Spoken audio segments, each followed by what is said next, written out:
जांजगीर पहुंची छत्तीसगढ़ महिला आयोग की अध्यक्ष डॉक्टर किरणमयी नायक ने बड़ा बयान दिया है और अपनी सुरक्षा को लेकर चिंता जाहिर की है।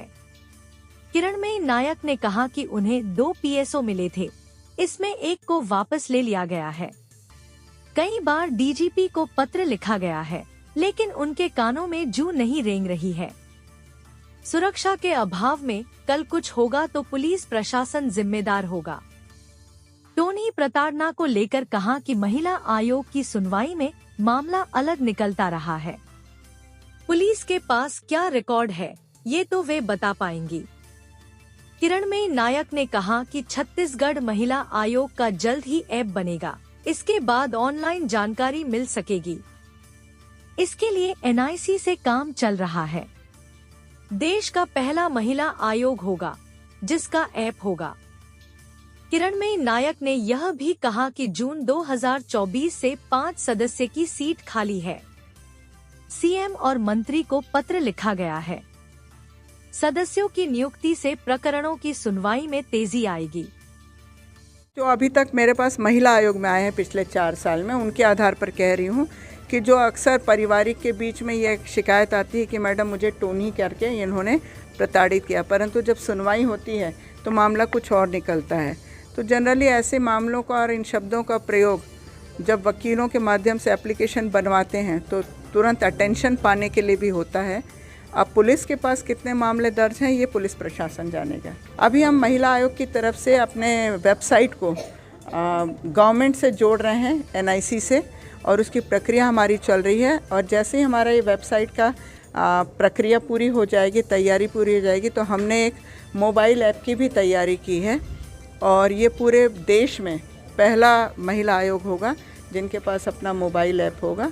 और फिर कोई भी व्यक्ति उस मोबाइल ऐप के माध्यम से सीधे हमारे पास शिकायत कर सकेंगे, सीधे अपने प्रकरण की निगरानी कर सकेंगे। ये बहुत सारी तैयारी हमारे पास है, बस अब देर है कि एनआईसी से हमारा कितनी जल्दी अप्रूवल होता है। देखिए, ये तो कोई भी सरकार बदलती है तो ये सबसे पहला काम यही करते हैं और इस सरकार ने भी वही किया। 2 पीएसओ अलॉट थे, क्योंकि पूरे प्रदेश का मैं दौरा करती हूँ। इंटीरियर बस्तर के जिन जिलों में पिछले 5 साल में भी बहुत सारे मंत्री नहीं गए थे और इस कार्यकाल में भी मंत्री नहीं गए, उन सब जिलों में भी मैं गई हूँ। बीजापुर, नारायणपुर, सुकमा, कोंटा, सारी जगह पर गई हूँ। इधर पे बलरामपुर, विश्रामपुर, सब जगह गई हूँ। तो फिर ऐसी स्थिति में मेरी सुरक्षा की जिम्मेदारी राज्य शासन और पुलिस प्रशासन की है।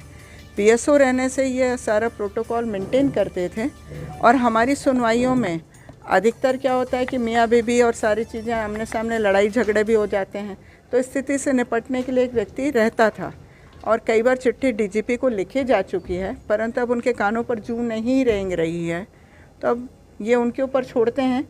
कल को कुछ होगा तो वो पुलिस प्रशासन जिम्मेदार होगा। पूरे 5 के 5 सदस्य की सीट खाली है जून 2024 से, और मैंने माननीय मुख्यमंत्री जी को और माननीय महिला मंत्री को भी पत्र भेजा है कि शीघ्र 5 सदस्यों की नियुक्ति करें और कोशिश करें कि बस्तर जिले से लेकर अंबिकापुर से भी महिला सदस्यों का प्रतिनिधित्व जैसा पिछले कार्यकाल में था।